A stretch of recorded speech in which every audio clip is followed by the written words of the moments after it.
Hola, ¿cómo están? Espero que se encuentren muy bien. Mi nombre es Sara Flores y hoy les quiero dar la bienvenida a este nuevo episodio llamado Entre líneas. En el capítulo de hoy estaremos hablando de un libro genial colombiano llamado El olvido que seremos, que fue publicado en el 2005 por el escritor Héctor Abad Faciolince. Este libro es un homenaje al padre del autor, quien fue un médico, activista, defensor de los derechos humanos y un padre muy cariñoso y ejemplar, pero que lastimosamente fue asesinado de una manera extremadamente violenta en 1987 en Medellín. El título del libro proviene de un poema llamado El olvido que seremos de Jorge Luis Borges, que fue un escritor y poeta argentino. Entonces, bueno, la idea es que pasemos un rato muy ameno, que podamos reflexionar sobre este libro y pues bueno, mientras conversamos un poco, les quería dejar una pregunta para que se la lleven, para que la reflexionen y para que la respondan con calma. La pregunta es, ¿cuántas vidas paralelas vivimos en la memoria cada vez que pensamos en lo que pudo haber sido?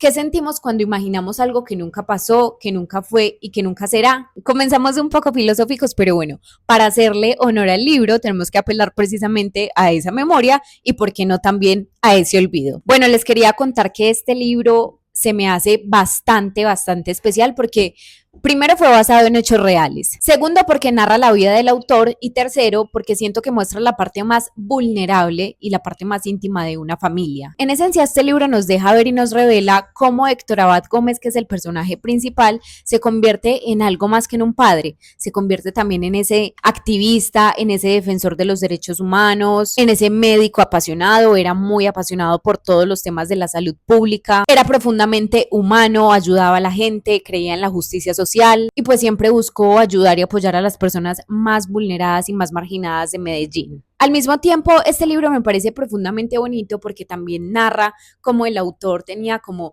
esa relación con su padre. El hijo creció viéndolo como el padre alcahueta, el padre amoroso, el padre que siempre estaba, con el que podía jugar, con el que podía contar. Por eso el legado que su padre le deja es tan importante. Él lo toma, lo honra, lo recuerda, lo celebra y también lo lamenta, por supuesto. Ya sabemos que el personaje principal es Héctor Abad Gómez, sin embargo también vemos una familia que tiene un papel muy protagónico, vemos también a esa Medellín de los años 70 y 80 y por supuesto también ese trasfondo tan duro, tan doloroso de la violencia que la ciudad vio y conoció también. Este libro me parece sumamente profundo, me parece también que tiene mucha riqueza, porque dentro de él se abordan muchas temáticas, dentro de las que yo pude ver, por ejemplo, está la memoria, el olvido. Siento que el trabajo que hizo Héctor Abad Faciolince con la escritura fue inmortalizar a su padre, que al fin y al cabo también fue un acto de resistencia como tal. Él quería que la historia de su padre y de su familia se conociera al mismo tiempo que visibilizaba una ciudad entera y hasta un país de una manera muy transparente, de una manera que no tenía filtros, no tenía tapujos y que precisamente quería generar como esa conciencia sobre lo que estaba pasando en el país. Esa violencia tan dura que marcó mucho a las personas y ese dolor tan grande por el que estaba pasando la gente y las familias. En ese orden de ideas, entonces, también se toca otro tema que es la violencia, principalmente esa violencia política que marcó por tantos años a Colombia y que de hecho creo que es una etapa que no hemos podido superar, porque si en el pasado nos costó tantas vidas, creo que en el presente todavía lo sigue haciendo, y es precisamente por ese irrespeto que tenemos a la diversidad, al pensamiento, por creer simplemente que la vida del otro nos pertenece, porque no aceptamos la diferencia y entonces si el otro no piensa igual a mí, entonces ya es mi enemigo, y de una manera muy egoísta y de una manera muy conchuda nos creemos dueños de la vida del otro y no legitimamos su pensamiento, su sentir y lo que en realidad es en esencia esa persona. Entonces creo que este es un llamado también al respeto, a la conciencia, a en realidad ser muy empáticos con lo que piensa cada persona. Yo sé que no podemos estar de acuerdo en todo, sería una locura, pero en realidad sí creo que debemos hacer un trabajo muy grande por poder legitimar lo que cada uno piensa y siente. Entender que no tenemos el control de la vida de nadie y que la vida de nadie nos pertenece. Otro tema que vemos en este libro se llama Otro tema que vemos en este libro es la justicia social. Me gusta mucho cómo presentan a Héctor Abad Gómez y no es porque sea su hijo que lo presenta como un superhéroe, sino que en realidad también consultando vemos que este señor fue un académico y también pues se metía en política, pero que en realidad fue un profesor muy entregado por la educación de los niños y obviamente también pues como de los jóvenes y en realidad uno veía que se subía a las comunas más pobres de Medellín para mirar cómo estaban los niños en temas de desnutrición, de enfermedades, por ejemplo, trajo a varias personas de otros países para que miraran como que los afluentes hídricos y por ese momento la ciudad estaba pasando por una fiebre llamada fiebre tifoidea y que en realidad le costó la vida a muchos niños, entonces era una persona que siempre se preocupó principalmente como por las personas más vulnerables y trató siempre como de aportar ese granito de arena, entonces lo vemos como una persona muy, muy, muy humana y que siempre estuvo pues como que en pie de lucha para poder defender los derechos humanos de los niños y bueno, de todas las personas en general. Otro de los temas que vemos es el amor. En realidad, yo lo relaciono más como con el amor familiar. Vemos a una familia muy unida, que si bien es muy diversa, pues porque eran como 6 hijos, de todas maneras, pues a pesar de esas diferencias, siempre fueron muy unidos, siempre se apoyaban, siempre se querían mucho. Y bueno, después de que pasaron por la muerte de una de las hermanas llamada Marta, porque tenía un melanoma en la piel y pues eso es un cáncer muy difícil y me imagino que para la época pues como que las tecnologías y las medicinas no eran tan avanzadas como para correr rápido con ese tipo de enfermedades. Entonces Marta murió y luego de que murió Marta, entonces también hubo como más conexión, como más unión y la verdad es que era una familia muy amorosa, era una familia clase media,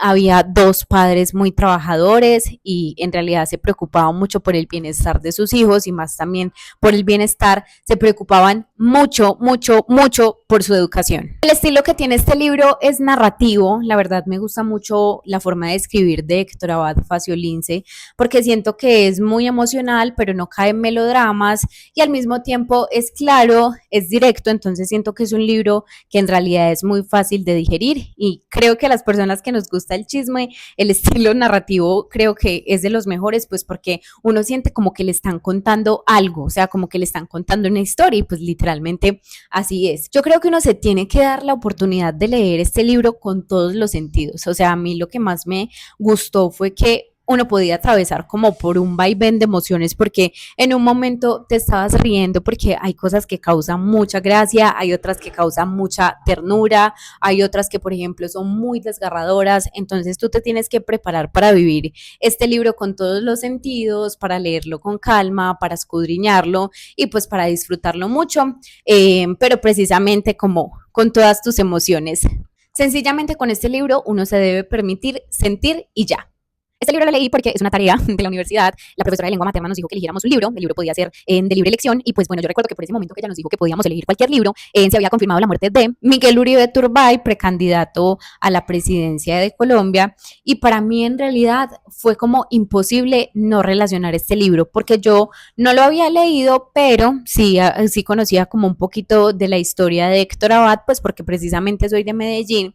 y pues creo que tengo como algunas herramientas históricas y culturales como para conocerlo. Entonces, como les decía, fue imposible como que no correlacionar estos sucesos, por así decirlo, que pasaron en Colombia. Y como sabía que en ese momento se vivió una época muy turbia en la ciudad de Medellín y en el país como tal, entonces o sea, de una, como que hice match y dije como que bueno, yo creo que ahora es la oportunidad para leerme este libro y pues bueno, da mucha tristeza que aún no hayamos podido como superar esa época tan dolorosa de tanta violencia que como les venía conversando ahorita, ya es necesario cambiar el chip, no solamente cambiar el chip, sino que tenemos una responsabilidad como país muy grande y los entes gubernamentales sobre todo, porque creo que nos están faltando oportunidades para los jóvenes que deciden hacer ese tipo de cosas. Y creo que un joven que no tiene hambre, creo que un joven que no tiene necesidades, creo que un joven que tiene educación y tiene oportunidades, no necesita hacer ese tipo de cosas para ganarse un peso. Yo no intento justificar a nadie, no intento decir que estuvo bien, que estuvo mal, no voy a señalar, no voy a juzgar a nadie tampoco, simplemente creo que un joven que aprieta un gatillo es una gran derrota para el país. Este libro me gustó mucho, creo que me movió muchas fibras, me conmovió bastante y en particular me gustó mucho como las conexiones que él hizo con otros autores, en el poema, por ejemplo, que evocó de Jorge Luis Borges, que me parece demasiado conmovedor y profundo, que dice así. Ya somos el olvido que seremos, el polvo elemental que nos ignora, y que fue el rojo Adán y que es ahora todos los hombres y que no veremos. Ya somos en la tumba las dos fechas, del principio y del término la caja, la obscena corrupción y la mortaja, los ritos de la muerte y las endechas. No soy el insensato que se aferra al mágico sonido de su nombre, pienso con esperanza en aquel hombre que no sabrá que fui sobre la tierra. Bajo el indiferente azul del cielo, esta meditación es un consuelo. Díganme si no es un poema súper poderoso, súper emotivo, súper bonito. La verdad es que yo siempre que lo leo me acuerdo de mi abuelo. Él murió hace 3 años y recuerdo que cuando él murió lo leía mucho. Creo que lo leía todos los días. De hecho, leía ese y uno de Amado Nervo que también me gusta mucho, que termina como que vida, nada te debo, vida, estamos en paz. No lo voy a leer porque, bueno, no estamos hablando de eso, pero, o sea, siempre que leo este poema, como que unas fibritas se me mueven y como que el corazón se me arruga mucho. Bueno, vamos a dejarnos de sentimentalismos y vamos a resumir este libro. Como ya les dije, es algo que parte de lo íntimo, pero que también busca retratar como las dinámicas de una familia, de un padre, de un médico, activista, defensor de los derechos humanos, y que al mismo tiempo también busca como que retratar la historia de una ciudad y de un país en una época específica. Yo lo recomendaría a esas personas que les interesa la historia de Colombia, a quienes les interesa conocerla también desde sus grietas, desde lo que duele. También lo recomendaría a esas personas que tratan de buscar como un contexto histórico, pero desde lo social, desde lo político, a la vez desde lo personal y también que se enmarque mucho como en lo cotidiano. Los invito entonces a que se lean este maravilloso libro. La verdad es que vale muchísimo, muchísimo la pena. Los invito a que se lo lean con mucha calma, a que lo escudriñen. Creo que tiene información muy valiosa, muy bonita, muy conmovedora. Y pues bueno, si ya se lo leyeron, me gustaría también que me pongan en los comentarios cuál fue la parte que más les gustó, cuál fue la parte que más los impactó, si de pronto les dejó alguna enseñanza, si hubo algún capítulo en especial que les gustó más que los otros y por qué. Y pues bueno, como les dije, me lo pueden dejar en los comentarios, yo estaré súper feliz de leerlos. Y nada, entonces hasta aquí llegamos con este episodio de este hermoso podcast llamado Entre Líneas, y suscríbanse para que no se pierdan estos viajes literarios. Chao.